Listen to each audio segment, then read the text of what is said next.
जय हिंद दोस्तों, आप सभी का स्वागत है आपके अपने YouTube चैनल यूपी रोजगार 9।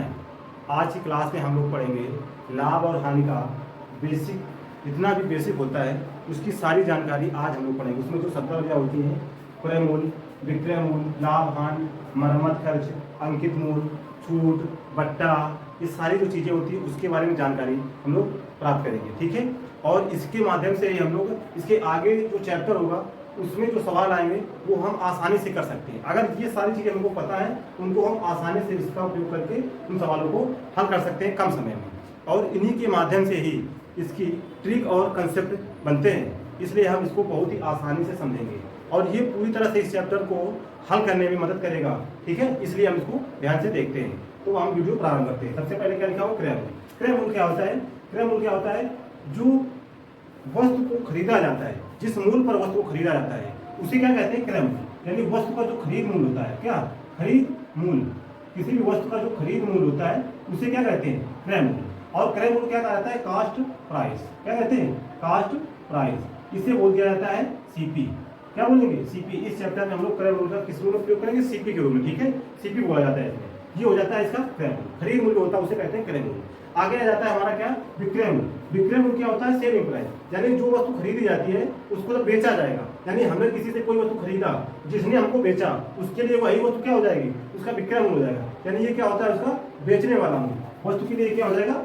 बेचने वाला मूल्य। विक्रय मूल्य क्या होता है? विक्रय मूल्य बेचने वाला मूल्य। इसे बोलते हैं सेलिंग प्राइस। क्या बोलते हैं? Selling price. और इस चैप्टर में से क्या बोला जाएगा? एसपी। क्या बोला जाएगा? एसपी। सीपी मतलब क्रय मूल्य, एसपी मतलब विक्रय मूल्य होता है। ये बात समझ में आई? इन शब्दों का उपयोग हमें बार बार करना है इस चैप्टर में। ठीक है, ध्यान रखना। फिर इसके बाद जब ये दोनों हो जाएगा, इसके बाद आएगा लाभ या फिर हानि होगी। यानी कोई चीज तुमने खरीदा फिर उसको बेचा, तो इसमें दो ही चीजें होगी, तो लाभ होगा या तो हानि होगा। अगर लाभ होगा, जब लाभ कम होगा जब लाभ की स्थिति होगी, यानी वस्तु को बेचा जाएगा ज्यादा, यानी विक्रय मूल्य माइनस क्रय मूल्य।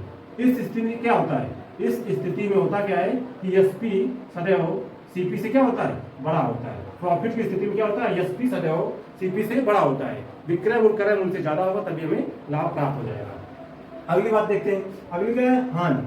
हानि क्या होता है? हानि क्या होता है? हानि जब हम किसी चीज को खरीद के लाए उसको जितने के लाए उससे कम में बेचे। अगर ज्यादा में बेचेंगे तो लाभ हो जाएगा, कम में बेचेंगे तो हानि हो जाएगा। तो इस स्थिति में लॉस। लॉस क्या होता है? ये हो जाएगा कि बस सीपी हमारा बड़ा है, इसका मतलब हम कम में बेच रहे हैं, तो ये आ जाएगा CP minus SP. CP minus SP. इसमें क्या हो जाएगा? सीपी सदैव इससे बड़ा हो जाएगा।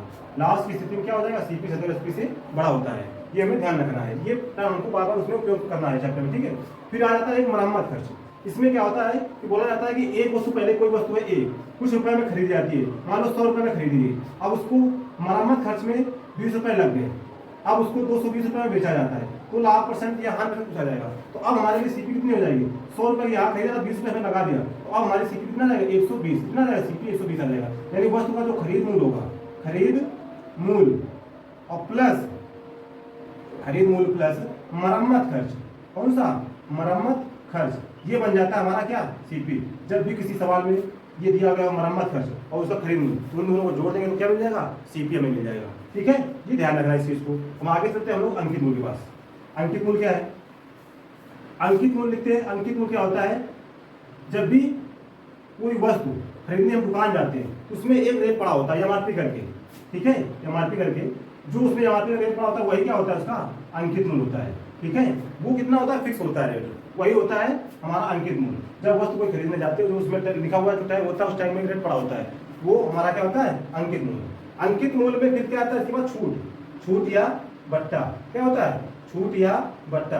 ये क्या होता है? यानी यहाँ पर रेट पड़ा हुआ है 100 रुपए, यानी एमआरपी से कितनी थी? 100 रुपए। अब उसमें छूट लेना है तो हमने कह दिया इसको भैया 10% छूट में दो, यानी 10 रुपए में छूट में दे दिया, तो कितने बेचा?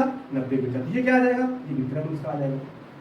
10% छूट दे दिया। जब 100 रुपए से जितना कम हमने 90 में खरीदा, तो 100 रुपए वाली चीज हम कितने 90 में खरीदा, तो 10 के क्या मिल गई? छूट। यही छूट आ जाएगी, यही हमारी क्या आ जाएगी? छूट मिल जाएगी। ठीक है, ध्यान रखना इस चीज को। अब देखते हैं इसके 2 पॉइंट और हैं जो हमें सदैव ध्यान रखना है। पहला पॉइंट, छूट या बट्टा। छूट या बट्टा की गणना सदैव इसमें अंकित मूल्य पर की जाती है। अंकित मूल्य पर होती है। यानी छूट या बट्टा सदैव अंकित मूल्य पर दिया जाता है। ठीक है, दूसरा पॉइंट क्या है, लाभ या हानि, लाभ या हानि की गणना, लाभ या हानि की गणना सदैव क्रय मूल्य पर, इसमें क्रय मूल्य पर की जाती है, ये चीजें हमें ध्यान रखना है। छूट या बट्टा की गणना सदैव अंकित मूल्य पर की जाती है और लाभ या हानि की गणना सदैव अंकित मूल्य पर की जाती है। ये जो पॉइंट्स है ये हमें याद होने चाहिए। अब कुछ पॉइंट अलग से देखते हैं, जैसे कह दिया अगर लाभ हो रहा है, लाभ की कंडीशन मानी कह दिया कि 20% का लाभ होता है, एक वस्तु के बेचने पर 20% लाभ होता है, तो इसका फ्रैक्शन मान कितना होगा 1/5।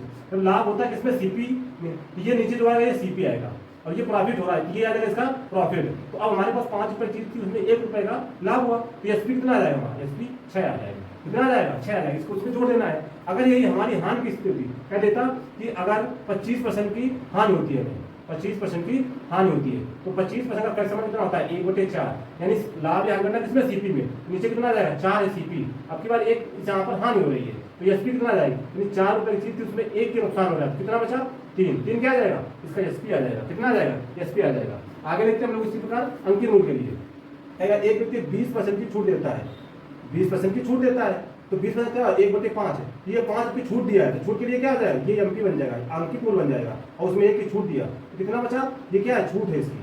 तो या 5 रुपए की चीज है, उसमें 1 की छूट दिया तो अंकित मूल्य कितना, अंकित मूल्य कितना बचा, विक्रय मूल्य, तो विक्रय मूल्य कितना बचा 4 रुपए, कितना बचा 4 रुपए। तो बस आज की क्लास में हम लोगों ने ये प्रॉफिट एंड लॉस की जो बेसिक चीजें थी वो हमने सीख लिया है। अब इसके सवाल करेंगे जो उसमें ये सब चीजें हमारे उपयोग में आ जाएंगी।